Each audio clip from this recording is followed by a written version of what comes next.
ప్రభునందు ప్రియులారా, ప్రభు అయిన యేసు నామములో మీ అందరికీ కూడా వందనాలు. దేవుని మహాకృపను బట్టి ఆయన పాద సన్నిధిలో మనమందరం కూడా ఈరోజు ప్రభువుని స్తుతించడానికి దేవాది దేవుడిచ్చినటువంటి సమయాన్ని బట్టి ఆయనకి స్తోత్రాలు. ఈరోజు దేవుని యొక్క వాక్యంలో నుంచి మన ధ్యానం నిమిత్తం కొరింథీయులకు రాసినటువంటి 2వ పత్రిక, అపోస్తలుడైన పౌలు కొరింథీయులకు రాసినటువంటి 2వ పత్రిక 2వ అధ్యాయము 10-11 వచనాలు చదువుతున్నాను, చూడండి. మీరు దేని గూర్చి అయినను ఎవని క్షమించుచున్నారో నేనును వారిని క్షమించుచున్నాను. నేనేమైనను క్షమించి ఉంటే సాతాను మనలను మోసపరచకుండునట్లు మీ నిమిత్తము క్రీస్తు సముఖమునందు క్షమించియున్నాను. సాతాను తంత్రములను మనము ఎరుగని వారము కాము. సాతాను తంత్రములను మనము ఎరుగని వారము కాము. ప్రేమగల మా తండ్రి, పరిశుద్ధుడు అయిన దేవా, నీ పరిశుద్ధ నామానికి వందనాలు. కొరింథీయులకు రాసిన 2వ పత్రిక 2వ అధ్యాయము 10-11 వచనాల మీద మేము ధ్యానిస్తుండగా నీ వాక్య వెలుగులో కొన్ని విషయాలు నేర్చుకోవడానికి, సత్యమును గ్రహించి ఆ రీతిగా జీవించడానికి కృప చూపుమని యేసు నామములో ప్రార్థించి అడిగి వేడుకుంటున్నాం మా పరమ తండ్రి, ఆమేన్. ప్రభునందు ప్రియులారా, అపోస్తలుడైన పౌలు దేవుని యొక్క ఆత్మచేత బలపరచబడి విశ్వాసులైన వారిని, అనగా ప్రభునందు విశ్వాసముంచి క్రైస్తవులుగా సాగుతున్న వారిని ఆయనలో, అనగా ప్రభువులో మరింతగా బలపరచడానికి, ప్రభువును నమ్మిన మనం శక్తివంతులంగా సాగడానికి, అందుచేత అంటే అందుకు గాను సాతానును మనము ఓడించాలి గనుక ఆ సాతాను యొక్క శక్తిని, వాడు చేసే పనులను మనకు తెలియచేస్తూ శత్రువు యొక్క బలాబలాలను మనం తెలుసుకోగలిగినప్పుడు యుద్ధంలో వాడిని ఓడించడానికి మనము కూడా సరైన రీతిలో సాగడానికి అవకాశం ఉంటుంది గనుక మన శత్రువు అయినటువంటి, దేవుని శత్రువు అయినటువంటి, అందరినీ ఇబ్బంది పెట్టేటటువంటి సాతాను అనేటటువంటి శత్రువు గురించి ఇక్కడ మాట్లాడుతున్నాడు. ఈరోజు మన ధ్యానం కూడా సాతాను తంత్రములు గురించి నేర్చుకుందాం. సాతాను తంత్రములు. తంత్రము అంటే ఉపాయం. సాతాను తంత్రములు ఏమిటి అంటే అవి కపటముతో కూడినవి. వాడు చాలా ఉపాయాలు చేసి, ప్లాన్లు వేసి మన జీవితాలని నాశనం చేయాలని చూస్తాడు. ప్రతి క్రైస్తవుడు కూడా దేవుని దృష్టిలో ఆయనకి ఇష్టమైనట్లుగా వాక్య ప్రకారం నడవడానికి సిద్ధపడుతుంటే వీడేం చేస్తాడు? దేవునికి వ్యతిరేకమైన పనులు చేయడానికి ప్రేరేపిస్తూ ఉంటాడు. అందుకే సాతానుడు మనుషులను దేవునికి వ్యతిరేకంగా నడపడానికి, వాడు తనకు అనుకూలంగా ప్రజలను మలుచుకోవడానికి ప్రయత్నం చేస్తూ ఉండగా, దాని గురించి పౌలు ఏమన్నాడు అంటే, సాతాను తంత్రాలను మనము ఎరుగని వారం కాము. అంటే అవి మనకు తెలుసు.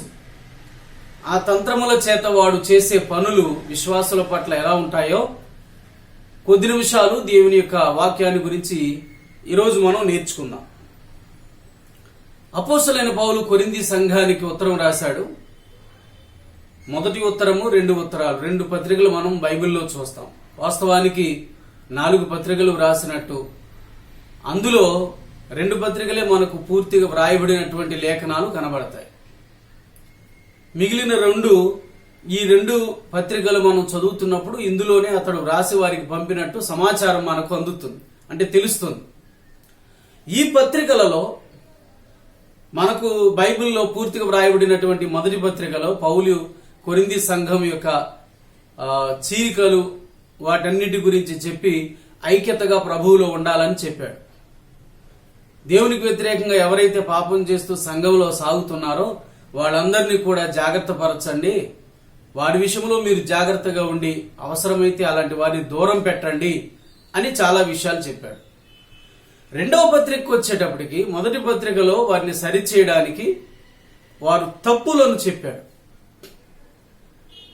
అనైక్యతగా ఉండడం, ఎంత భయంకరమైన పాపం చేస్తున్న వారు సంఘములో ఉన్న కనీసం వారిని సరిదిద్దకుండా ఉండడం, వివాహాల విషయాలలో, మరి విత్తరమైన వాటికి అర్పించిన వాటిని తినే విషయాలలో, ఇంకా చాలా చాలా విషయాల్లో వారు విశ్వాసులై ఉండి ప్రభురాత్రి భోజన సంస్కారం ఆచరించే విషయంలో, ఇలాంటి విషయాల్లో వాళ్ళకి సరైన అవగాహన కల్పించడం కోసం అపోస్తలుడైన పౌలు వాక్యాన్ని బోధించాడు. కొరింథీ పత్రికలో ఆ మొదటి పత్రిక ద్వారా తెలియచేశాడు విషయాలు. వారు సరి అవుతున్నారు, దేవుని యొక్క వాక్యం చేత బలపరచబడుతూ ఉన్నారు. అలాంటి పరిస్థితుల్లో మనం ఇప్పుడు చదివినటువంటి 2వ కొరింథీ పత్రికను కూడా, అంటే కొరింథీలకు రాసి ఇందులో గత పత్రికలో తాను తెలియచేసిన వాటిని వాళ్ళు అనుసరించే విషయంలో వాళ్ళు చేసే మరొక తప్పును జ్ఞాపకం చేస్తున్నాడు. దానిని బేస్ చేసుకుని మనం ఈరోజు ఒక చక్కటి వాక్యాన్ని ధ్యానించబోతున్నాం. అదేమిటి అంటే, సాతాను గురించి కూడా వాళ్ళకు బోధిస్తున్నాడు. సాతాను గురించి వారికి బోధించవలసినంత అవసరత ఏమిటి అంటే, ఆ అవసరం వచ్చింది. సాతానుడు చాలాసార్లు మన విషయాల్లో తన ఇష్టానుసారంగా మనము ప్రవర్తించాలని ఎన్నో రీతులుగా మన జీవితాలను మభ్యపెడుతూ ఉంటాడు. మనము చదివిన లేఖనములో ధ్యానిస్తే గమనించాల్సింది ఏంటంటే, కొరింథీ సంఘానికి మొదటి పత్రికలో పౌలు చెప్పినటువంటి రీతిగా ఇక్కడ ఒక మాట వ్రాస్తాడు. ఈ కొరింథీ పత్రిక 2వ అధ్యాయము 2వ వచనంలో 5వ వచనం కానించి మనం చదివితేనండి, ఎవడైనా దుఃఖము కలుగజేసి ఉండిన ఎడల నాకు మాత్రము కాదు, కొంత మట్టుకు మీకందరికీ దుఃఖము కలుగజేసి ఉన్నాడు. నేను విశేష భారం వాని మీద మోపగోరక ఈ మాట చెప్పుచున్నాను. అట్టి వానికి మీలో ఎక్కువ మంది వలన కలిగిన ఈ శిక్షయే చాలు. గనుక మీరిక వానిని శిక్షింపక క్షమించి ఆదరించుట మంచిది. లేని ఎడల ఒకవేళ వాడు అత్యధికమైన దుఃఖములో మునిగిపోవును. కావున వాని ఎడల మీ ప్రేమను స్థిరపరచవలెనని మిమ్మును బతిమాలుకొనుచున్నాను. మీరు అన్ని విషయముల యందు విధేయులై ఉన్నారేమో అని మీ యోగ్యత తెలుసుకున్నట్టుకే కదా పూర్వము రాసి తిని. మీరు దేని గురించి అయినను ఎవని క్షమించుచున్నారో నేను వానిని క్షమించుచున్నాను. నేనేమైనా క్షమించి ఉంటే సాతాను మనలను మోసపరచకుండానట్లు మీ నిమిత్తము క్రీస్తు సముఖమునందు క్షమించి ఉన్నాను. సాతాను తంత్రములను మనము ఎరుగని వారము కాము అని అన్నాడు. పూర్వం అంటే అంతకుముందు రాసిన పత్రికలో పౌలు జ్ఞాపకం చేసింది ఏంటంటే, సంఘములో ఒక భయంకరమైనటువంటి జారత్వము లేక వ్యభిచారం చేసే వ్యక్తి ఉన్నాడు. క్రైస్తవుడై ఉండి ఒక అన్యుడు కూడా చేయనటువంటి భయంకరమైన పాపాన్ని చేస్తున్నాడు. సహోదరులైన మీరు అందరూ ఏం చేస్తున్నారు? చూస్తూ అలాగే ఊరుకుంటారే? అలాంటి వాడిని వెలివేయండి. అప్పుడు మీరందరూ ఐక్యతతో ఉండి అతన్ని వెలివేసి అతనిని దూరంగా ఉంచినప్పుడు అతని తప్పును తాను తెలుసుకుని ఖచ్చితంగా పశ్చాత్తాపపడతాడు, సాతాను చేతిలో నుంచి విడుదల పొందుతాడు అని చెబుతాడు. పౌలు చెప్పినట్లుగా వాళ్ళు చేశారు. సంఘమంతా కలిసి అతనిని వెలివేశారు. ఇప్పుడు విషయం ఏంటంటే, అతడు పశ్చాత్తాపపడ్డాడు. తన తప్పు తాను తెలుసుకుని సంఘస్థులందరూ మాట్లాడకుండా ఉండడం, వాళ్ళందరూ ప్రభువులు ఎదగడం, ఈ రీతిగా ఇతను సంఘానికి వెళ్లకుండా దిగజారిపోవడం, ఈ దేవుని యొక్క వాక్యాన్ని ఎలాగైనా వినిన వ్యక్తి కాబట్టి ప్రభు కృపను బట్టి తన తప్పు తాను తెలుసుకుని ఇప్పుడు క్షమించమని వేడుకుంటున్నాడు. వేడుకుంటుంటే వీళ్ళేం చేశారు? ఒకప్పుడేమో వాడు తప్పు చేస్తున్నా పట్టించుకోకుండా వదిలిపెట్టారు. ఇప్పుడేమో వాడు క్షమించమని అడుగుతుంటే క్షమించకుండా కఠిన హృదయాన్ని ప్రదర్శిస్తున్నారు. దీనినే పౌలు జ్ఞాపకం చేస్తున్నాడు. సాతానుడు మన జీవితాలలో చేసే పనులు ఇవే. ఇవి బాగా గుర్తుంచుకోండి. వాడి తంత్రాలు ఎలా ఉంటాయి అంటే, ఒకటి, నీ ఎదుట తప్పు జరుగుతున్నా లేక నువ్వు తప్పు చేస్తున్నా నువ్వు ఏం పట్టించుకోవద్దు. దాని గురించి నువ్వు అంతగా జోక్యం చేసుకోక్కర్లేదు. దాని జోలికి నువ్వు వెళ్లకుండా పూర్తిగా నిర్లక్ష్యంగా ఉండు, పట్టించుకోవద్దు. తప్పు జరుగుతుంటే నువ్వు పట్టించుకోవద్దు, దాని గురించి నువ్వేమి బాధ్యత వహించొద్దు అని అంటాడు. రెండవది ఏమిటి అంటే, ఒకవేళ తప్పు గురించి ఆ వ్యక్తి ఎలా ఉన్నా గాని రెండవది ఎలా ఉంటుందంటే, ఒకవేళ ఆ వ్యక్తిని క్షమించవలసి ఉంటే గనక ఇప్పుడు ఏం చేయాలి? క్షమించకూడదు. తప్పును చూస్తే ఊరుకోమంటే సరే, నువ్వు ఊరుకోలేదు, తప్పును గద్దిస్తున్నావు, సరిచేస్తున్నావు. రెండవది ఏమిటి అంటే ఆ వ్యక్తి నీ గద్దింపును విని మారు మనసు పొంది క్షమించమని అడిగితే, రెండవదిగా సాతానుడు చేసే ఈ తంత్రము ద్వారా మనలను దేవునికి వ్యతిరేకంగా నడిపించే విధానం ఏమిటి అంటే, ఆ వ్యక్తి ఎంత క్షమాపణ వేడుకున్నా నీవు కఠిన హృదయంతో క్షమించకుండా ఉండేటట్లుగా చేస్తాడు. ఒకటి, నువ్వు పాపాన్ని చూసినా పట్టించుకోకుండానైనా ఉండు అంటాడు. లేదా అలా ఉండలేకపోతున్నాను, దానిని గద్దించాలి, పాపాన్ని తరిమివేయాలి అనే మనస్తత్వంతో ఉంటే గనుక, రెండోది ఏంటంటే క్షమించవలసిన సమయంలో కఠిన హృదయంతో నిన్ను నింపి క్షమించకుండా చెయ్యాలని చూస్తాడు. కనుక తప్పును చూస్తూ ఉండడం తప్పే. అలాగే క్షమాపణ మనము క్షమాపణ అనుగ్రహించవలసినప్పుడు ఎదుటివారికి మన క్షమాగుణం చూపకుండా ఉండడం కూడా తప్పే. ఇదే సాతాను యొక్క తంత్రం అన్నమాట. ఏదో ఒక రీతిగా నిన్ను అవసరమైతే పాపమును చూస్తూ నిర్లక్ష్యంగా ఉండేలా అయినా చేస్తాడు, లేదా పాపం చేసిన వారు పశ్చాత్తాపపడి క్షమించమని వేడుకున్నప్పుడు ప్రభువు నిన్ను క్షమించినట్లుగా, మనలను క్షమించినట్లుగా, మనము సహోదరులను ఎదుటి వారిని క్షమించకుండా ఉండేటట్లుగా చేస్తాడు. ఇది సాతాను తంత్రం. అందుకే ఇక్కడ సాతాను తంత్రములను మనం ఎరుగని వారము కాము. సాతాను మనలను మోసపరచుకుండునట్లుగా క్రీస్తు సముఖమునందే నేను క్షమించాను. క్రీస్తు ఎలా క్షమించాడో అలా అంతటి పాపినైనా ఆయన క్షమించాడు. ఎప్పుడు అంటే ఆ పాపి నిజంగా పశ్చాత్తాపపడినప్పుడు. ఈ సహోదరుడు కూడా కొరింథీ సంఘములో నిజంగా పశ్చాత్తాపపడుతున్నాడు గనుక మీరు ఎప్పటికే వేసిన శిక్ష చాలు, ఇక శిక్షించొద్దు, మీరు చేయాల్సింది క్షమించాలి. సాతానుడు అలా క్షమించకుండా చేస్తాడు. అదే వాడి తంత్రం. క్షమించకుండా చేస్తే, మనము క్షమాగుణం లేకపోతే మనం కూడా కొన్నిసార్లు క్షమించబడకుండా ఉంటాం. మీరు ఎలా క్షమించబడ్డారో ఇతరులను కూడా క్షమించమని ప్రభువే చెప్పాడు. కనుక ప్రియులారా, దయచేసి అపోస్తలుడైన పౌలే ఎఫెసీ పత్రికలో క్రీస్తు మనలను కరుణించినలాగున మనం కూడా కరుణించాలి. సాతాను తంత్రం ఏమిటి అంటే మనం ఎదుటి వారిని క్షమించకుండా ఉండేలా చేస్తాడు. అయితే పాపమును పట్టించుకోకుండా చూస్తూ ఊరుకోమంటాడు, లేదా పాపమును పట్టించుకు తరుముతుంటే తర్వాత క్షమించకుండా నీ హృదయాన్ని కఠినం చేస్తాడు. ఇది సాతానుగాడు చేసేటటువంటి తంత్రం. ఇక రెండవ విషయం చూస్తే, సాతానుగాడి గురించి మనం బైబిల్లో ధ్యానం చేసినప్పుడు వాడు మోసం చేస్తాడు. వాడి తంత్రం అదే, మోసం చేస్తాడు. ఎంతో మోసం చేస్తూ, అంటే ఆదికాండం 3వ అధ్యాయం 1వ వచనంలో సర్పము యుక్తి గలది అని చదువుతాం.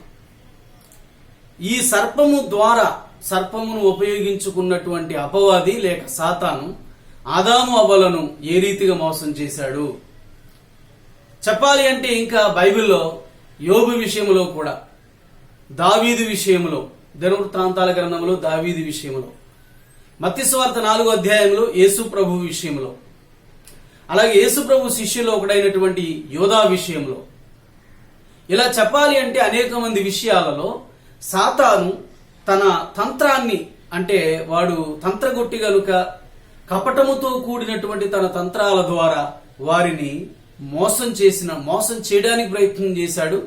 కొంతమందిని మోసం చేయడంలో సఫలమయ్యాడు. ఆదామును అవ్వను మోసం చేయడంలో సఫలమయ్యాడు. ఇస్కరియోతు యోధాని మోసం చేయడంలో సఫలమయ్యాడు. కానీ యోబును మోసం చేయలేకపోయాడు. ప్రభు అయిన యేసుక్రీస్తును కూడా మోసం చేయలేకపోయాడు. బాగా గుర్తుంచుకుందాం. మన విషయంలో కూడా సాతానుడు చాలాసార్లు ఇలాగే ప్రయత్నం చేస్తాడు. మోసం చేసే గుణం వాడు తంత్రంలో, వాడి ఉపాయాలలో ఉంది. హవ్వను చూడండి ఎలా మోసం చేశాడు అంటే, ఎదుటుగా మన ముందు మంచిది చూపించి, ఇది నీవు తింటే నీకు మంచి అని చెప్పి, మంచిది అని చూపించిన దానిలో మనకెంతో చెడును కలిగించే గుణం ఉంటుంది. అది చూడటానికి అందంగా ఉంది, ఆ పండు తినటానికి రుచిగా ఉంది, రమ్యంగా ఉంది, తింటే బాగుంటుంది, చాలా చక్కగా ఉంది అనేది పైకి మనకు చూపిస్తూ దాని లోపల మన జీవితానికి తీసుకొచ్చే శాపం ఉందన్న విషయాన్ని వాడు బయలుపరచడు. ఉపయోగకరంగా ఉన్నట్లుగా మనకు చూపించి దాని ద్వారా ఎంతో నష్టాన్ని కలిగించాలని వాడు ప్రణాళిక చేస్తాడు. అదే వాడి ఉపాయం, అదే వాడి తంత్రం, వాడి మోసం అదే. కనుక మోసముతో కపటముతో వాడు అబద్ధాలు చెబుతూ మనలను మోసం చేస్తాడు. వాటిని మనము గ్రహించాలి. ఎఫెసీ పత్రిక 6వ అధ్యాయంలో సాతానుతో మనము పోరాడాలని చెప్పి పౌలు జ్ఞాపకం చేస్తాడు.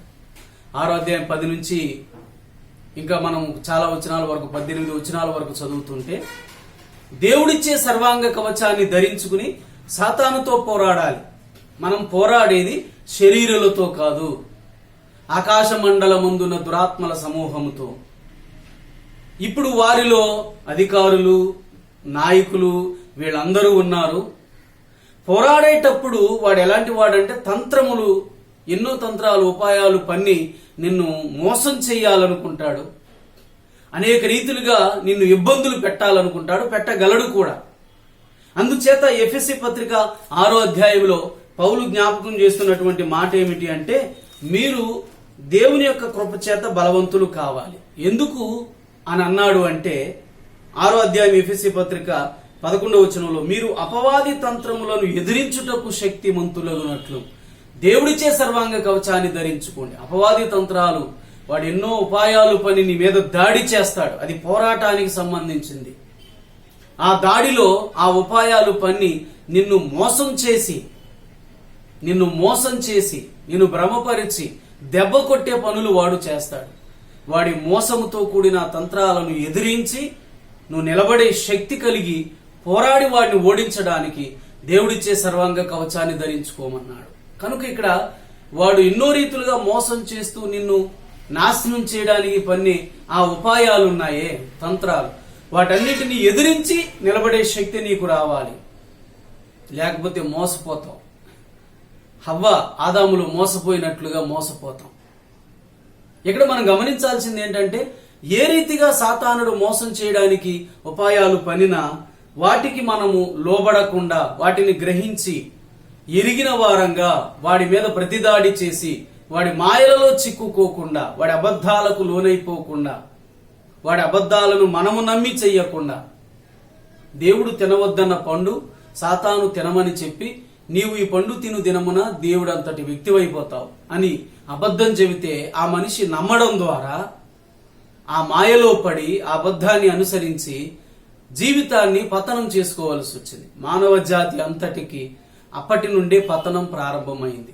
సాతాను ప్లాన్ ఏంటంటే జీవితాలను, ఆత్మలను నాశనం చేయాలి. వాడి గోలది. కానీ చెప్పేది మాత్రం ఎంతో తీయటి కబుర్లు, చక్కటి మాటలు. ఈ పండు చూస్తే అందంగా ఉంటుంది, ఇది తింటే చాలా బాగుంటుంది, ఇది వాడి మాటలు. మోసం చేయడంలో సాతానుడు చాలా అందివేసిన చెయ్యి అనే మాట అంటాం కదా, ఆ రీతిగా సరిపోయినవాడు. ఆ మోసాలను మనము పసిగట్టాలి. ఒక వ్యక్తి తన తోటను పాడు చేయడానికి ఒక జంతువు రావడం గమనించాడు. ఏ రీతిగానైనా సరే దానిని పట్టుకోవాలి అని చెప్పి ఏం చేశాడు అంటే, ఒకరోజు అంటే తోటను అనేది తోటలో ఉన్నటువంటి మొక్కలను గాని, లేకపోతే అతనికి తోటలో ఉన్నటువంటి కొన్ని జంతువులు అంటే పెంపుడు ఉంటాయి కదా, వాటిని నాశనం చేయడానికి గాని వచ్చేటటువంటి ఒక జంతువును పాడు చేయాలని. అది రక్తాన్ని మరిగినటువంటి జంతువు. రక్తాన్ని మరిగినటువంటి జంతువును నాశనం చేయడానికి ఆ యజమానుడు చేసినటువంటి ప్లాను ఏమిటి అంటే, ఒక చిన్న గుంటలో నీళ్లు పోసి ఆ నీళ్లలో రక్తాన్ని కలిపాడు. రక్తాన్ని కలిపి ఆ జంతువు ఎప్పుడు వస్తుందా అని చూశాడు. జంతువు వచ్చింది. సరే దాని సంగతి చూద్దామని చెప్పి తాను పక్క నుంచి చూస్తుంటే ఆ జంతువు ఇప్పుడు రక్తం కోసమే వచ్చింది కాబట్టి రక్తాన్ని మరిగిన ఆ జంతువు రక్తాన్ని చూసి ఎంతో ఆతృతగా చక్కగా తాగింది. తాగిన కాసేపటికి పడిపోయింది. ఎందుకు పడిపోయింది అని అంటే, ఈ యజమానుడు చేసిన పని ఏంటంటే, దానికి రక్తం అంటే ఇష్టము, దానికోసమే వచ్చింది గనుక రక్తాన్ని ఎర్రగా పెట్టి ఆ రక్తమును తాగుతున్నటువంటి దానిలో ఒక విషముతో కూడినటువంటి కత్తిని కూడా పెట్టాడు. ఇది నాలుకతో రక్తాన్ని అలా తాగుతూ ఉన్నప్పుడు ఖచ్చితంగా ఆ నాలుక కత్తికి తగులుతుంది కనుక వెంటనే విషపూరితమైన ఖడ్గము దానిని చంపుతుంది. దానికి దీని లోపల నన్ను చంపే కత్తి ఉందని తెలియదు, కానీ పైకి మాత్రం తనకు ఇష్టమైనటువంటి దేనికోసమైతే వచ్చిందో ఆ రక్తమే కళ్ళ ముందు కష్టపడకుండా అది తాగడానికి ఎవరు అమర్చినంతగా ఎంత ఆనందం. సాతానుడు చాలాసార్లు నీకు అతిష్టమైన దానిని అలాగే పెట్టి నాశనం చేయాలని చూస్తాడు. వాడి మోసం అది. అది నీ కంటికి చూపించే ఆ చక్కని ధనాన్ని, ఆ నీకు ఇష్టమైన దానిని, నీకు ఇష్టం కాబట్టి నువ్వు తీసుకో, నీకు ఇష్టం కాబట్టి నువ్వు తిను, నీకు ఇష్టం కాబట్టి నువ్వు అనుభవించు అని తీసుకొచ్చి ఊరకనే పెట్టినట్టుగా చేస్తాడు. కొన్నిసార్లు సాతానుడు ఎలా చేస్తాడంటే, ఒకరోజు ఆదికాండంలో చదువుతాం, ఇస్సాకు వృద్ధుడైపోయి తన పెద్ద కుమారుని దీవించడానికి ముందు నేను భోజనం చేసి దీవిస్తాను, నువ్వు ఆహారాన్ని సిద్ధపరచమంటే ఆ మాట విన్నటువంటి ఇస్సాకు భార్య యాకోబును ఏశావుకు బదులుగా పంపుతుంది. ఏశావుకు బదులుగా వెళ్ళిన యాకోబు నిలబడి, నాన్నగారు నేను వచ్చానండి, భోజనం చేయండి, నన్ను ఆశీర్వదించండి అనగానే ఇస్సాకు అంటాడు, ఏంటి ఎంత తొందరగా నువ్వు ఎలా వెళ్ళావు వచ్చావు ఆహారాన్ని సిద్ధపరిచేసావు అని అంటే, యాకోబు అంటున్న మాట అక్కడ ఉంటది, నీ దేవుడైన యెహోవా ఆ జంతువును నా ఎదుటికి రప్పించుట చేతనే నేను ఇంత త్వరగా వచ్చేసాను అని అబద్ధం ఆడాడు. ఇక్కడ నేను చెప్పదలుచుకున్నది ఏమిటి అంటే, దేవుడు రప్పించాడు అన్నది వాస్తవానికి వీళ్ళు దొడ్డిలోనిది తీసుకొచ్చారు, వేటకు వెళ్ళలేదు, ఆ విషయాన్ని అబద్ధంగా చెప్పాడు. కానీ ఆ లైన్లో నేను చెప్పాలనుకున్నది ఏమిటి అంటే, సాతానుడు కూడా మన ముందు ఇలాగే కళ్ళ ముందు తెచ్చిపెట్టి అక్కడ దేవుడు చేశాడు అన్న మాట అబద్ధంగా ఆ వ్యక్తి చెప్పి మోసం చేశాడు, తండ్రిని ఆశీర్వాదాలు లాక్కోవాలని ప్రయత్నం చేశాడు. దేవుడు మన కళ్ళ ముందు తీసుకొచ్చి ఇలా నువ్వు అనుభవించు అన్న విషయం పక్కన పెడితే, చాలాసార్లు మనం అనుకోకుండా సాతానుడు అలా తెచ్చిపెడతాడు. ఎందుకు తెచ్చిపెట్టేది? నువ్వు సుఖపడాలని, నువ్వు క్షేమంగా ఉండాలని, నువ్వు కష్టపడకూడదని కాదు. నువ్వు కష్టపడకూడదన్న విషయంతో ఏదో చిన్నది ఎరగా వేసి శాశ్వత కాలం నరకంలో పడి బాధపడాలని వాడు చేసే ప్రయత్నాలు ఇవి. వాడు మోసం చేస్తాడు. కనుక ఇక్కడ గమనించాల్సింది ఏంటంటే, ఈ అబద్ధాలతో అంటే మోసం చేస్తూ అబద్ధాలు చెబుతూ జీవితాన్ని నాశనం చేసే వాడు తంత్రాలను ఉపయోగించి చేస్తాడే, అలాంటి వాటన్నింటిని మనం చాలా జాగ్రత్తగా గమనించాలి. కనుక క్షమించకూడదు అనేటటువంటి తత్వంతో నీ హృదయాన్ని కఠినం చేసి తంత్రాన్ని ఉపయోగించి వాడు నిన్ను నాశనం చేస్తాడు. రెండోది, వాడు ఉపాయముల చేత నిన్ను మోసం చేస్తూ అబద్ధాలు చెప్పి నమ్మేటట్లుగా తన యుక్తిని ప్రదర్శిస్తాడు. దీనిని కూడా మనం గమనించాలి. యేసు ప్రభు దగ్గరకు వచ్చాడు, ఆయన 40 దినాలు ఉపవాసం ఉన్న దినాలలో కూడా ఆయన ప్రార్థన చేసుకుంటున్నప్పుడు శోధించినట్లుగా మనం మార్కు సువార్త 1వ అధ్యాయంలో చదువుతాం. ఈ మిగిలిన సువార్తల్లో 40 దినాల ఉపవాసాలు అయిపోయిన తర్వాత కూడా వాడు ప్రత్యక్షంగా వచ్చి శోధించాడు. అంతకుముందు పరోక్షంగా, ఇప్పుడు ప్రత్యక్షంగా. శోధించినప్పుడు 3 సందర్భాలు చూస్తాం. రాళ్లను రొట్టెలుగా చెయ్యి, దేవాలయము పైనుండి దూకు, ఇలాంటివి కదా చెప్పేది. తర్వాత ఇంకోటి ఏంటంటే, లోక మహిమ అంతా చూపించి ఒక్కసారి నాకు నమస్కారం చేస్తే ఏమవుతుంది గమనించండి. ఇక్కడ నాకు ఒక్క నమస్కారం చేస్తే ఈ లోక రాజ్యాలన్నీ నీకు ఇస్తా. ఈ రాజ్యం కోసం ఎంత కష్టపడక్కర్లేదు. నువ్వు దేవుని కుమారుడవైతే ఈ రాళ్లను రొట్టెలుగా చెయ్యి, అంత సత్తా నీకుంటే. ఈ రీతిగా వాడు మాట్లాడడం. నువ్వు గొప్పవాడివైతే చూడండి, నువ్వు దేవాలయము పైనుండి కిందకు దూకు, దేవదూతలు వచ్చి నిన్ను పట్టుకుంటారని దేవుడే చెప్పాడుగా అంటూ ఈ రీతిగా వాక్యాన్ని సరి అయిన రీతిలో అన్వయించుకుని ప్రవర్తించవలసిన తీరు మనలో ఉండకుండా అజ్ఞానంతో మన హృదయాలను నింపి వాడు అబద్ధాలు చెప్పి మనం మోసపోయేలాగా చేస్తాడు. కానీ యేసు ప్రభువు సృష్టికర్త, అవసరాన్ని బట్టి ఆయన మనిషిగా వచ్చాడు కాబట్టి సాతాను వలలో ఆయన చిక్కుకోలేదు. చాలాసార్లు మనం అందరం ఏం చేస్తున్నామో ఒకసారి గమనించండి. మనము పాత నిబంధనలో ఒక బుక్లో మనం చదివినప్పుడు సాతానుగాడు మోసం చేసే విధానం గురించి మనం చదువుతాం. వాడేంటంటే, మనలను చిక్కించుకోవడానికి ఈ మాటను మనము చదవడానికి ఒకసారి తిమోతికి రాసినటువంటి మొదటి పత్రిక 3వ అధ్యాయం 6-7 వచనాల్లో మీరు చదవండి, చూడండి. నేను వాక్యాన్ని వివరిస్తాను, జ్ఞాపకం చేస్తాను. దయచేసి అందరూ కూడా అర్థం చేసుకోండి. 3వ మాటకి ఏంటంటే, మనలను వాడు చిక్కించుకోవడానికి ఎన్నో ప్రయత్నాలు చేస్తాడు. వాడు తంత్రాలు ఉపయోగించి, మాయలు అన్ని ఉపయోగించి మన జీవితాలను పాడు చేయడానికి వాడు ఎంతటి పనైనా చేస్తాడు.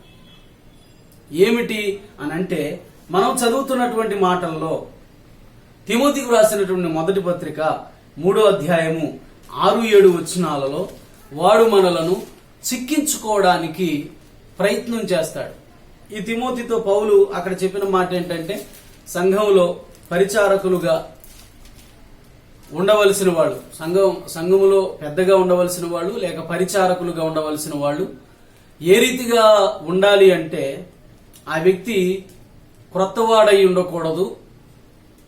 ఎందుకంటే అలా ఉండడం చేత గర్వాంధుడుగా ఉంటాడు, గర్వం వస్తుంది. అందుచేత గర్వపడేవాడై ఉండకూడదు. రెండవది, అతడు చుట్టుపక్కల సంఘంలో ఉన్న వ్యక్తుల చేత మంచి సాక్ష్యం పొందినవాడు, చుట్టుపక్కల ఉన్న వారి చేత కూడా మంచి సాక్ష్యం పొందినవాడు అయి ఉండాలి అని. అందులో 6వ వచనం 7వ వచనం 2 చదివితే మనకు అర్థమయ్యేది ఏంటంటే, గర్వం అనేది ఉండకూడదు అన్నాడు అతను. ఎందుకంటే గర్వం అనేది ఉండడం చేత 7వ వచనంలో చెప్తాడు, సాతాను యొక్క వలలో ఉరిలో చిక్కుకుంటాడు అని. గర్వం అనేది మనలను చిక్కించేది, పతనం చేసేది. మనిషిలో ఉన్నటువంటి సౌలభ్యాలను, వసతులను జ్ఞాపకం చేసుకుని గర్వపడే గుణాన్ని సాతానుడు కలిగిస్తాడు.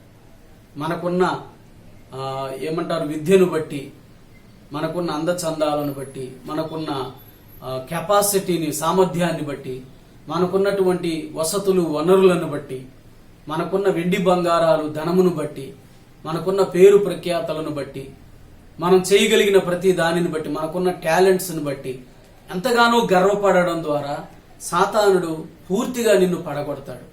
అది నీలో సాతానుడు నీ ద్వారా ఉపయోగించే తంత్రం. ఈ గర్వమే గనక మనలో ఉందనుకోండి, సాతాను ఊరులలో, ఉచ్చులలో ఊరకనే మనము చిక్కుకుంటాం. ఇది. రెండవది ఏమిటి అంటే, తిమోతికి రాసిన మొదటి పత్రిక 6వ అధ్యాయము 9వ వచనంలో అక్కడ చదివేది ఏమిటి అంటే, ధనం గురించి చెబుతాడు. 6వ అధ్యాయము 9వ వచనం చదివితే, ధనవంతులగుటకు అపేక్షించువారు శోధనలోను, ఉరిలోను, అవివేకయుక్తములను, హానికరములనైన అనేక దురాశలలో పడతారు. చూడండి ఇక్కడ, అట్టివి మనుషులను నాశనములో, నష్టములో ముంచివేస్తాయి. అంటే ఈ మాటలు ఎందుకు చెబుతున్నాడు అంటే, మనకు కలిగిన దానితో తృప్తి పడుతూ, మనకు కలిగిన దానితో సంతృప్తిగా ప్రభువును సేవిస్తూ భక్తి కలిగి చక్కగా బ్రతకాలి. అలా కాకుండా లేనిపోనివి ఎన్నో మనం తెచ్చిపెట్టుకోవాలి అని గొప్పతనాన్ని ఆశించి మనం గనక ధనాశ కలిగి ఉంటే, అంటే ధనాశతో మనుషులను నింపి, ఈ ధనాశను బట్టి, ధనాశే సమస్త కీడులకు మూలం అనేది మనం బైబిల్లో చదువుతున్నాం. ఇక్కడే ఎక్కడ 10వ వచనంలో, ధనాపేక్ష సమస్తమైన కీడులకు మూలం. అలాంటి దానిని వీడు మనలో కలిగించుట చేత ధనవంతులకు అపేక్షించు వారు శోధనలో, ఉరిలో పడేలా చేస్తున్నాడు. ఈ ధనాశ కలిగే కదా మనుషులు ఇష్టానుసారంగా ప్రవర్తిస్తూ దేవునికి వ్యతిరేకమైనవి చేయడానికి, ధనాశతో ఒకేసారి ధనాన్ని పెంచుకోవాలని చెప్పి కొన్నిసార్లు మనం వార్తల్లో చూస్తాం. చిన్న చిన్న ఉద్యోగులు కూడా 100 కోట్ల రూపాయలు వాళ్ళు దొంగిలించినట్లుగా, లేకపోతే లంచాల ద్వారా వాళ్ళు సంపాదించి పట్టబడిన సందర్భాలు మనం చూసాం.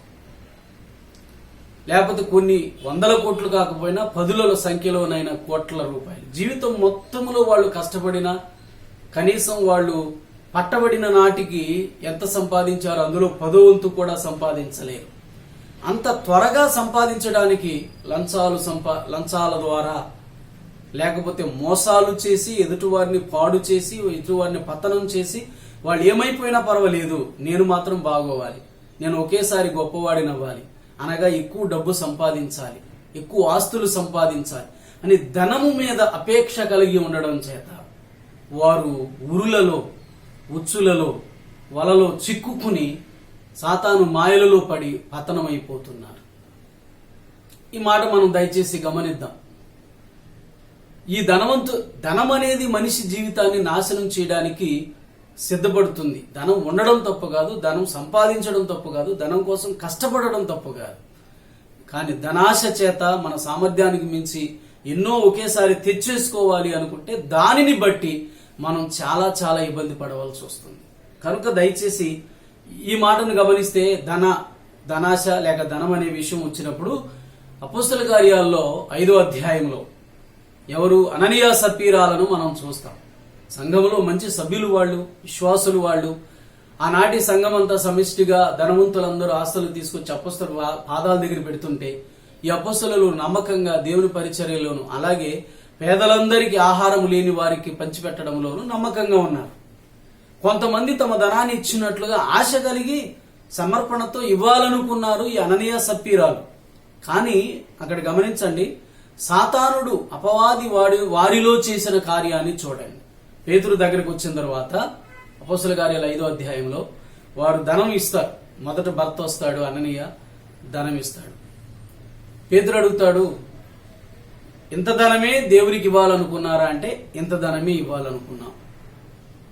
పేతురు అడగడంలో తప్పు లేదు, అననీయ అలా చెప్పడంలో కూడా మామూలుగా అయితే తప్పు లేదు. కానీ ఇక్కడ మాట కన్నా, నాలుగు ద్వారా వచ్చిన మాట కన్నా, పెదవుల నుండి పలికిన పలుకు కన్నా హృదయంలో ముందే నిశ్చయించుకున్న విధానమే దేవునికి అవసరం. హృదయంలో ముందు ఇవ్వాలి అనుకున్న దానికి తగినట్టుగా వాళ్ళు ఇవ్వకుండా ఒక పొలం నమ్మి అది ఇద్దామనుకుంటే దానిలో కొంత దాచుకున్నారు. ఇప్పుడు విషయం ఏంటంటే దేవుని దగ్గర చెప్పిన పేతురు దగ్గరకు వచ్చినప్పుడు దేవుని దగ్గర పేతురు దగ్గర అబద్ధం ఆడకుండా మా అవసరానికి కూడా మేము ఉంచుకుని ఇదిగో మిగిలింది ఇస్తున్నాము అని ఆ రీతిగా మాట్లాడడంలో, ఆ రీతిగా సమర్పించుకోవడంలో తప్పు లేదు. కానీ దేవునికి ఇస్తామని చెప్పిన తరువాత ఏదైతే ఇస్తామనుకున్నారో దానిని అబద్ధం చెప్పి ఇస్తాననుకున్న సమర్పణను దాచిపెట్టి భార్యాభర్తలు ఇద్దరు ఇంటికాడ ఒక్క మాట మీదే ఉండి అబద్ధం పలకడానికి సిద్ధపడి వచ్చారు. అబద్ధం పలకడం అనే దాని గురించి అక్కడ మనం చదివితే పేతురు చెప్తాడు, మీరెందుకు దేవుని శోధించడానికి అపవాదికి చోటిచ్చారు, అపవాది చేత ప్రేరేపించబడ్డారు.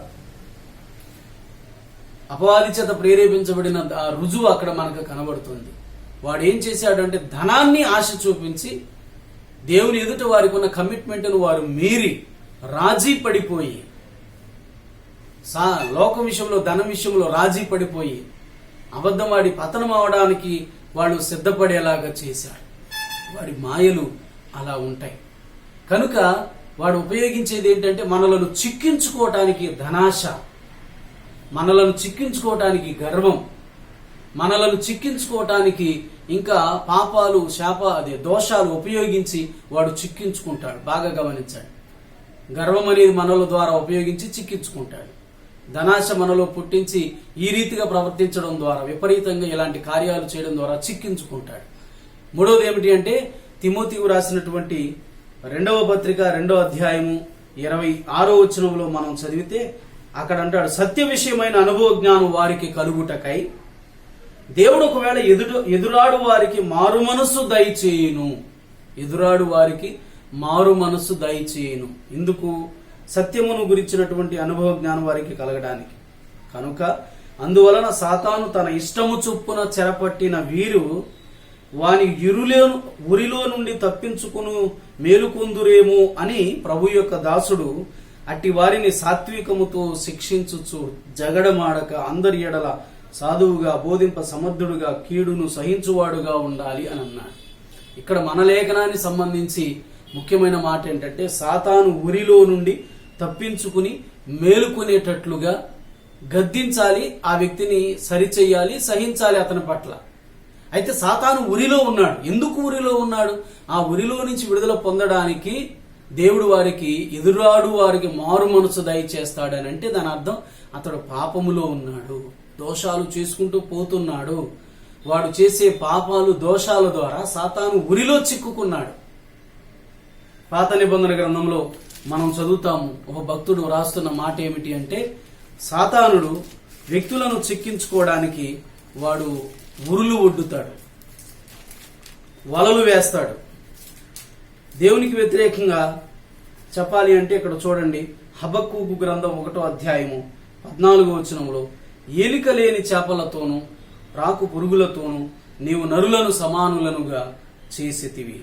వాడు గాలము వేసి మానవులను అందరినీ గుచ్చి లాగి ఉన్నాడు. ఉరులు ఒగ్గి చిక్కించుకొనుచున్నాడు. వాడు తన వలతో వారిని కూర్చుకొని సంతోషపడి గంతులు వేయుచున్నాడు.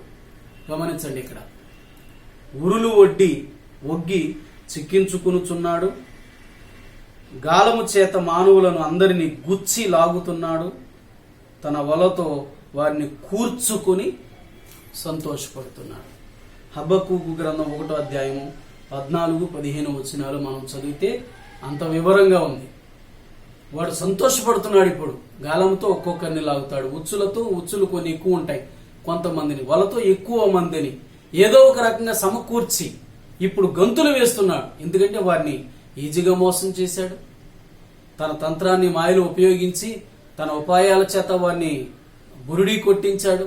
ఇప్పుడు చూడండి, తన వశం చేసుకున్నాడు. గాలానికి చిక్కిన చేప, ఉచ్చులో పడినటువంటి జంతువు అయినా లేక మనిషి అయినా పక్షి అయినా వలలో చిక్కుకున్నటువంటి ఏదైనా చాలా బాధపడవలసి వస్తుంది. కనుక సాతానుడు చేసే పనులు ఈ రీతిగా ఉంటున్నాయి. కనుక వాడు మనలను క్షమించకుండా మన మనసులో కఠిన హృదయాన్ని నింపి ఖచ్చితంగా దేవునికి వ్యతిరేకమైన పని చేయాలని చెప్పి వాడు మనలను ప్రేరేపిస్తాడు. ఇది వాడి తంత్రమే.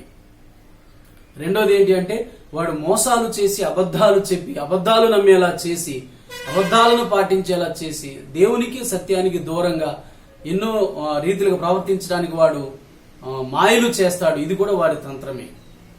మూడవది మనం ఇప్పుడే చదివాము, వాడు మనలను చిక్కించుకోవటానికి వలలు, ఉచ్చులు, లేకపోతే ఉరులు, ఇంకా చెప్పాలి అంటే గాలం, ఏదైనా ఉపయోగించనివ్వండి, మనలను చిక్కించుకోవడానికి వాడు ఎన్నో రీతులుగా ఉపయోగిస్తాడు. అవి ఏమిటి అంటే గర్వం, తర్వాత ధనాశ, తర్వాత అనేక రకాలైన పాపాలు, దోషాలు, ఇవి చేసేలా చేసి, ఇవన్నీ చేసేటప్పుడు ధనాశ ఎలా ఉంటుంది? ఇష్టంగానే ఉంటుంది.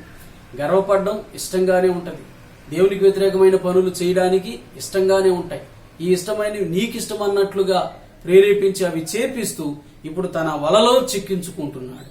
ఇదే వాడి తంత్రం, వాడి ఉపాయం అదే కాదు. గనుక మనం దానిని గమనించాలని దేవుని వాక్యం జ్ఞాపకం చేస్తుంది. ఇంకొక మాట మనం చెప్పాలి అంటే, ఎందాడే నేను చెప్పాను ఏమిటి అంటే, కొరింథీయులకు రాసిన పత్రికలో క్షమించకుండా చేస్తున్నాడని. అంటే దాని భావం ఇంకొకటి అక్కడ గమనించాలి. క్షమించకుండా ఎందుకు చేస్తున్నాడు అంటే, ఆ వ్యక్తి తప్పు చేశాడండి, సంఘములో నుంచి ఇప్పుడు వెలివేశారు. సంఘములో ఉన్నప్పుడు దేవుని వాక్యాన్ని వింటూ దేవుని అధీనంలో ఉంటున్నాడు. దేవునికి లోబడడానికి మంచి అవకాశం ఉంది. సంఘములో నుంచి వెలివేయబడ్డాడు, సహోదరులకు దూరంగా ఉన్నాడు, వాక్యానికి దూరంగా ఉన్నాడు అంటే సాతానుడే దొంగిలిస్తున్నాడు, సాతానుడే అపహరిస్తున్నాడు అనే మాట కూడా అందులో మనకుంది. అంటే సాతానుడు తాను అతనిని అపహరించి దొంగిలించి తీసుకుపోతున్నాడు. దేవుని హస్తాల నుంచి, దేవుని కాపుదల నుంచి వాడు దొంగిలిస్తాడు. యేసుప్రభు మాట్లాడినప్పుడు కూడా వాడు దొంగ, దోచుకునేవాడు, నరహంతకుడు, అబద్ధికుడు అని మాట్లాడతాడు కదా. కనుక ఇప్పుడు చూడండి, అలాంటి దొంగ దోచుకునే పనిలో పడి నాశనం చేయడానికి వాడు సిద్ధపడ్డాడు. ఇది మనం గమనించాల్సిన విషయం. ఇంకా 4వ విషయం కూడా చెప్పాలి అంటే, ఎఫెసీ పత్రికలో 6వ అధ్యాయంలో 16వ వచనంలో అనుకుంటా మనం చదివితే ఉంటుంది. అంటే అక్కడ పోరాటం గురించి చెప్పాడు. దేవుడిచ్చే సర్వాంగ కవచాన్ని ధరించుకోమన్నాడు. ఆ ధరించుకోమన్నప్పుడు అక్కడ చెప్పిన మాట ఏంటంటే, సమాధానం అనేటటువంటి జోడును ధరించుకోవాలి, సత్యం అనే దట్టిని ధరించుకోవాలి, వాక్యం అనే ఖడ్గాన్ని ధరించుకోవాలి, నీతి అనే మైమరువును ధరించుకోవాలి, రక్షణ అనే శిరస్త్రాణాన్ని ధరించుకోవాలి. దానితో పాటు చెప్పింది ఏంటంటే, విశ్వాసము అనే డాలును పట్టుకోండి అని అన్నాడు.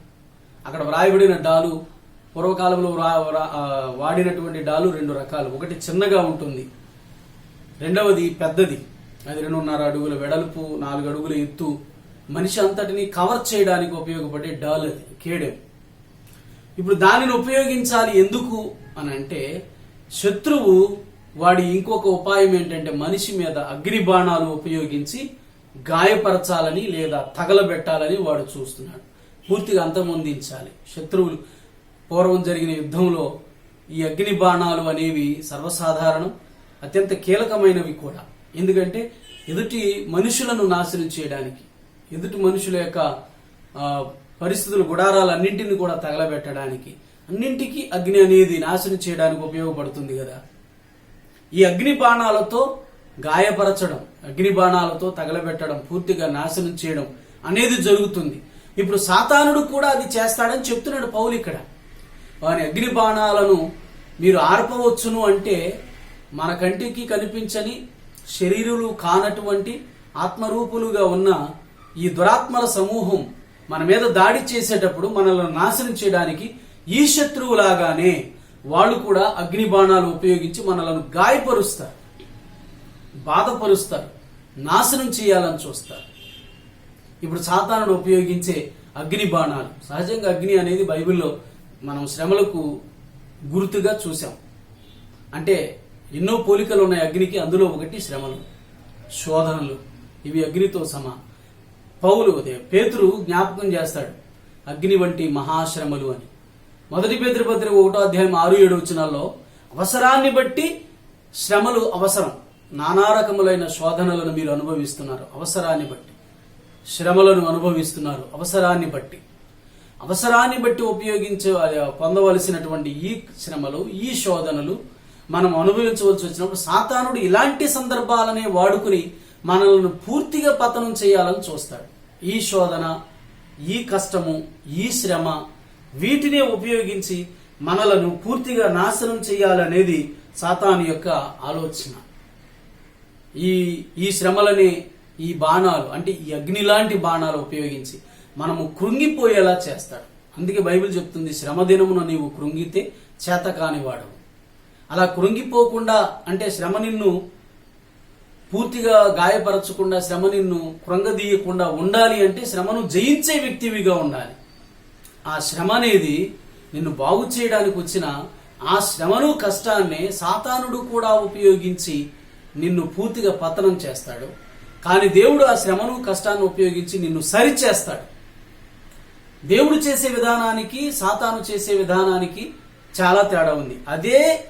ఒకే దానిని ఉపయోగించి దేవుడు బాగు చేస్తాడు, దానిని ఉపయోగించి సాతాను నిన్ను నాశనం చేస్తాడు. కనుక అగ్ని బాణం ద్వారా నిన్ను నాశనం చేయడానికి సాతానుడు చేసిన ఈ ఉపాయము నుండి దేవుడు నిన్ను కాపాడడానికి విశ్వాసం అనే డాలు నీకు ఇచ్చాడు.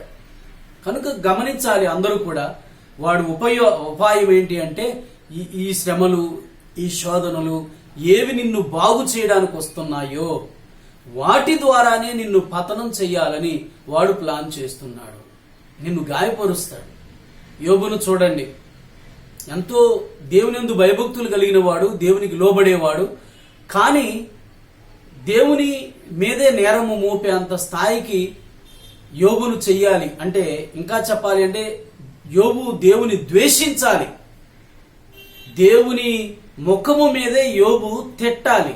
పూర్తిగా నువ్వు అక్కర్లేదు, అసలు నువ్వు ఉన్నావా లేదా, లేకపోతే ఉన్నా సరే నువ్వు నాకు అక్కర్లేదు, నువ్వు మంచివాడువు కాదు, నేను నిన్ను నమ్ముకోను, పూర్తిగా నిన్ను విడిచిపెడుతున్నాను అని యోబు దేవుని మీద తిరగబడి దేవుని ఎదురుగా అలా తిడితే సాతానుడు చూసి ఆనందించాలనుకున్నాడు.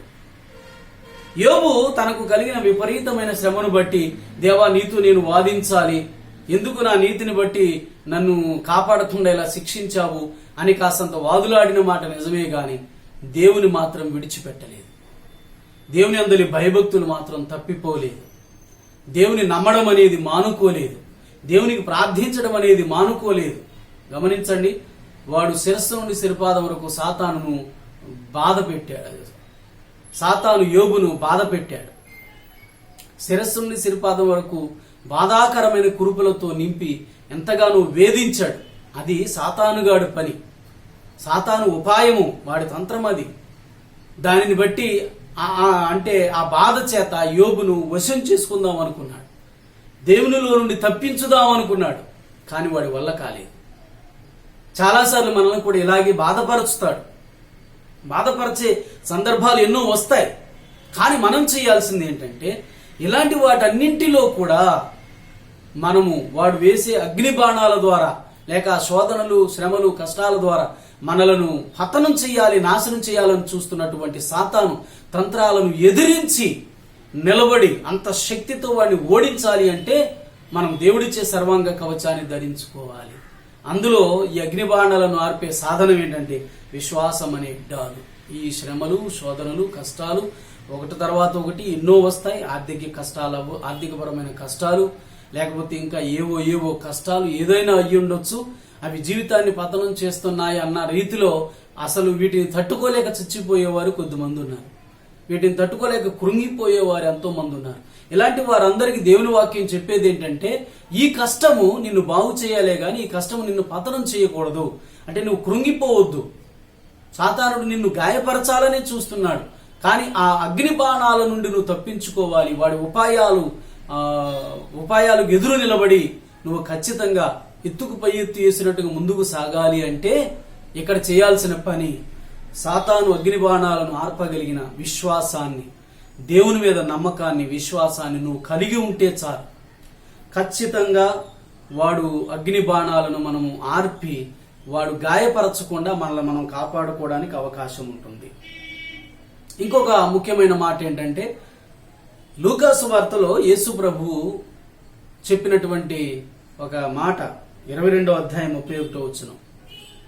యేసు ప్రభు తన శిష్యులందరూ ఒక చోట ఉన్నప్పుడు వారితో మాట్లాడుతున్న సందర్భం.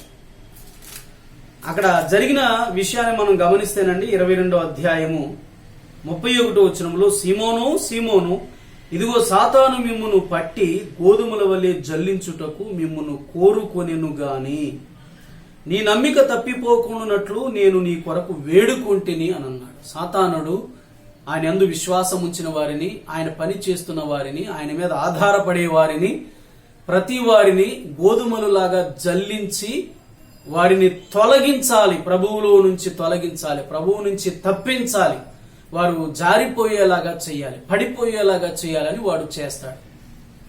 వాడి ఉపాయం ఏంటంటే జల్లించి వారిని వేరు చేసేయాలి. సహజంగా జల్లించినప్పుడు నిజమైన గోధుమ గింజ లేకపోతే ఉపయోగపడేటటువంటి గింజ జల్లెడలో అలాగే ఉంటుంది.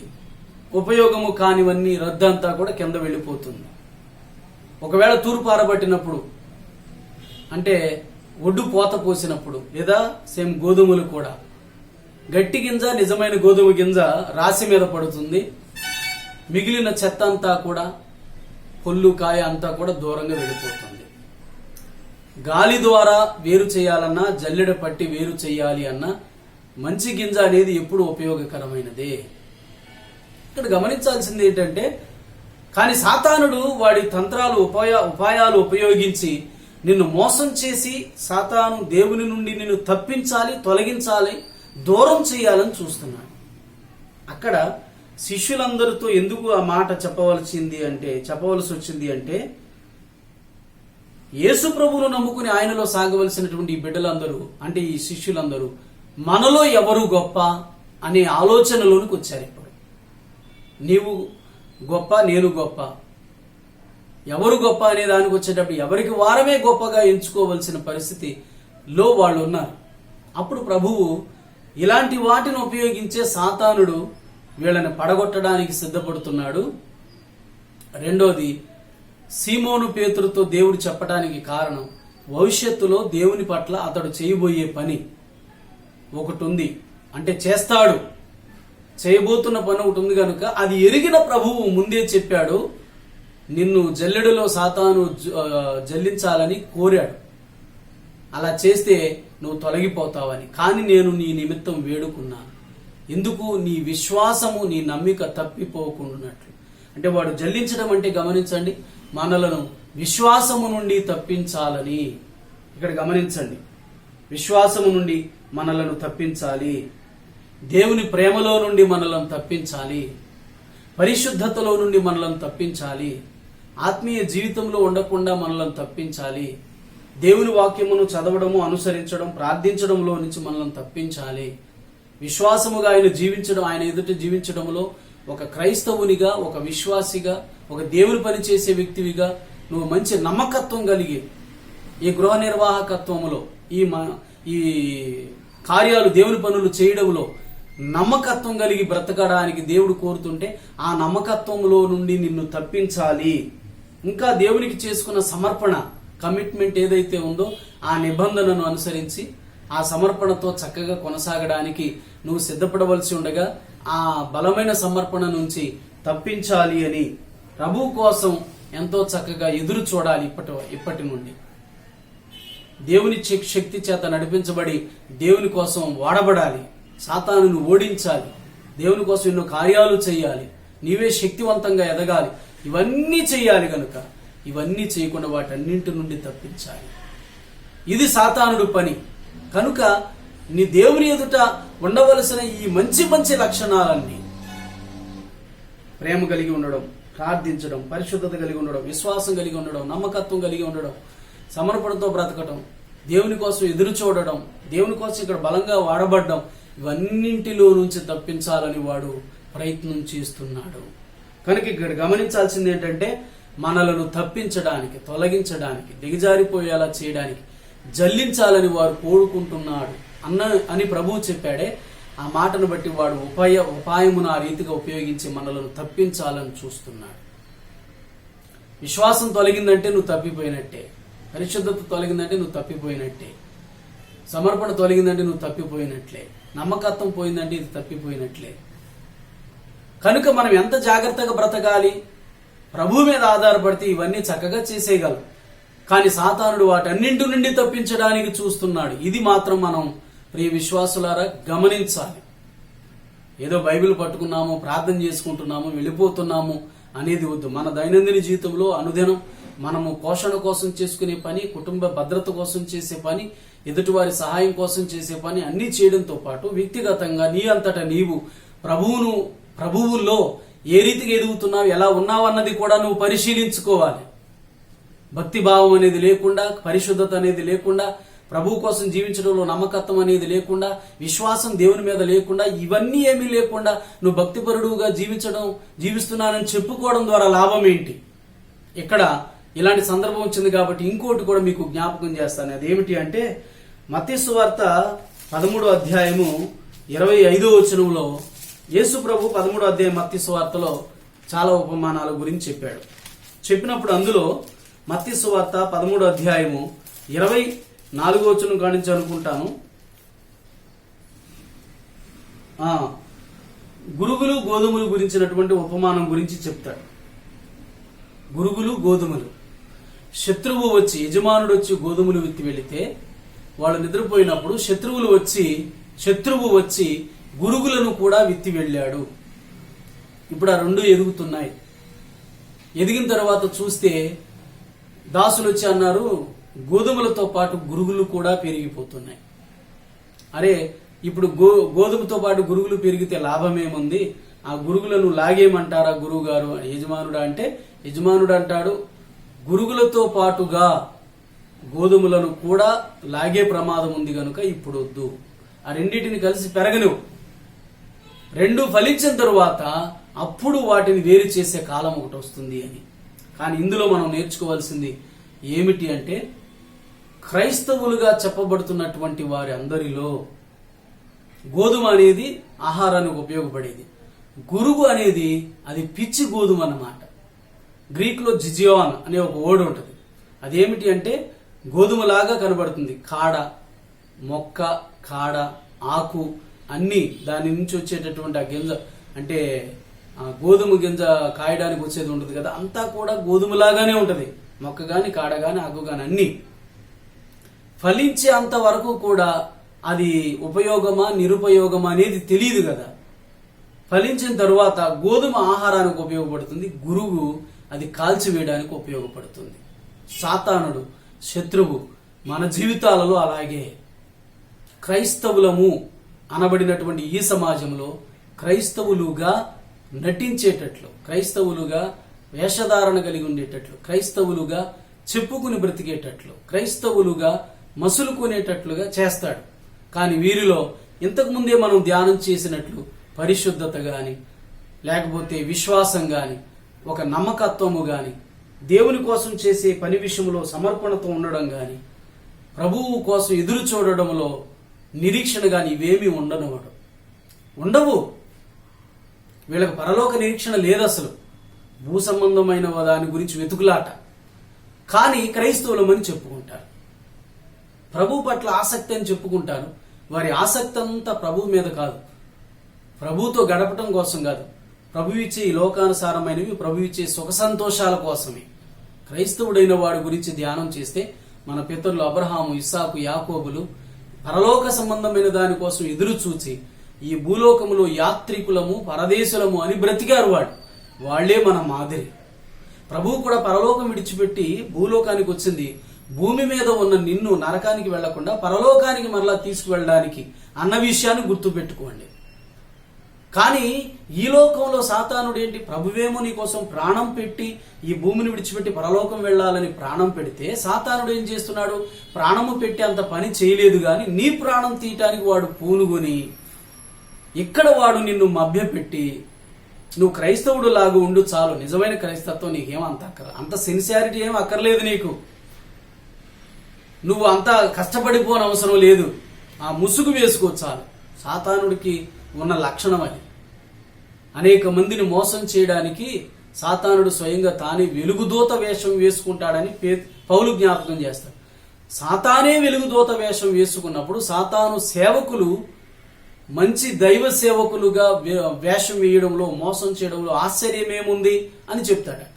అలాగే సాతాను అనుసరించేటటువంటి మనుషులు కూడా, సాతాను ప్రకారం చేసేటటువంటి మనుషులు కూడా దేవుని మనుషులుగా, దేవుని బిడ్డలుగా, విశ్వాసులుగా, క్రైస్తవులుగా చెప్పుకోవడంలో, ఆ గుంపులో కలిసిపోయి ఉండడంలో ఆశ్చర్యమేమీ కాదు.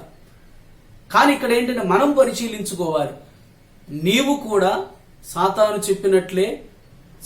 చెప్పినట్లే నడుచుకుంటూ ఈ గుంపులో క్రైస్తవునులాగా నటించే వేషధారతనాన్ని చూపించే వ్యక్తివా, నిజమైన క్రైస్తవుడువా? ఒక వ్యక్తి డ్రామా చేస్తున్న దానిలో ఎవరికి వారే పాత్రలు ఇస్తారు. ఇంకో వ్యక్తికి యేసు ప్రభువుని గురించి, యేసు ప్రభువు లాగా సిలువ మోయాలని పాత్ర వేశారు. ఆ వ్యక్తి వెళుతున్నాడు సిలువ మోసుకుంటూ స్టేజ్ మీద. ఇప్పుడు ఆ వ్యక్తిని కొట్టేటటువంటి సైనికులు లేకపోతే ఎవరో ఒకరు ఉంటారు కదా, ఆ సైనికులకు ఉన్న స్థానంలో ఈ సిలువ మోసే వ్యక్తికి ఇష్టం లేని వ్యక్తి లేదా ఇతనిని ఇష్టపడని వ్యక్తి ఒక ఆయన ఉన్నాడు. వాడికి ఈ సిలువ మోసే యేసుప్రభు క్యారెక్టర్ చేస్తున్న వాడిని కొట్టడానికి ఎప్పటి నుండో ఆశ, సందర్భం రాలేదు, ఇప్పుడు బాగా దొరికింది. ఇప్పుడు అతని పోషణ ఏంటంటే సిలువ మోస్తున్న యేసుప్రభును కొట్టాలి. సిలువ మోసేవాడి యొక్క భాగం ఏంటంటే సిలువను దెబ్బలు తింటూ భరిస్తూ మొయ్యాలి. సహజంగా అది నాటకం, వేషం. ఇతడు బరువైన సిలువ మోస్తున్నట్లుగా తేలికది మోస్తాడు, ఎంతో బాధపడుతున్నట్లుగా ముఖ కవళికలు కనపరుస్తాడు, కొట్టేవాడు కొడుతున్నట్లుగా నటిస్తాడు. కానీ ఇక్కడ ఏంటంటే రియల్ గా కొట్టేస్తున్నాడు. ఎందుకనంటే వాడికి ఎప్పటి నుంచో కోపం ఇతని మీద. ఇప్పుడు గట్టిగా కొట్టేస్తున్నాడు. గట్టిగా కొట్టడం, గట్టిగా గుద్దడం, అక్కడ కొరడా ఉంటే కొరడాతో కొట్టడం చేస్తుంటే ఈ దెబ్బలకు తట్టుకోలేకపోయినటువంటి యేసుప్రభు వేషం వేసిన వ్యక్తి సిలువను దించి అన్నాడంట, ఒరే ఈ యేసుప్రభు వేషం అయిపోనవరా నీ సంగతి చెప్తాను అన్నాడంట. అంటే వాస్తవానికి గమనించండి, వాడు యేసుప్రభు లాగా వేషం వేశాడు కానీ యేసుప్రభు కాదు, నటించాడు. అది నిజ జీవితం కాదు. ఇది బాగా గమనించండి. చాలాసార్లు మనం ఇలాగే క్రైస్తవులుగా ఉంటున్నాము అని భ్రమపడుతూ నటనలో, వేషధారణలో ఉన్నామేమో గమనిద్దాం. దయచేసి ప్రియులారా, ఇప్పుడు సాతానుడు చేసేవన్నీ కూడా ఒక్కొక్కటిగా మనం ధ్యానం చేసాం క్లుప్తంగా. కనుక సాతానుడు చేసే వాటన్నింటిని ఒకసారి గమనించండి. సాతాను తన తంత్రాలతో, అంటే ఉపాయాలతో మనలను మోసగించి యుక్తితో అబద్ధాలు చెప్పి నాశనం చేయాలనుకుంటాడు.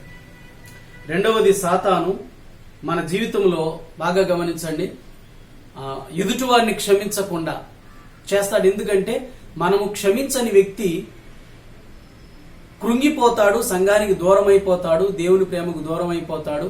కాబట్టి ఆ వ్యక్తిని సాతాను అపహరించుకుని దొంగిలించి తాను తీసుకుపోవచ్చు అన్నట్లు. వాడిని తీసుకుపోతాడు. మనం ఎవరిని క్షమించలేదు, ఒకవేళ ఆ వ్యక్తి సంఘానికి దూరం అయితే తీసుకుపోతాడు. మనం కూడా క్షమించడం లేదు గనుక, ఆ క్షమాపణ బుద్ధి లేదు కాబట్టి మనం కూడా సాతానుకు లోబడిపోవలసిన పరిస్థితి. మన జీవితాన్ని చిక్కించుకుంటాడు, ఎదుటివారి జీవితాన్ని చిక్కించుకుంటాడు, అది అంటే అపహరించుకుపోతాడు. ఇది వాడు చేసే పని. ఇక మూడవది మనం జ్ఞాపకం చేసుకుంటే, వాడు అగ్ని బాణాల ద్వారా గాయపరుస్తాడు మనల్ని.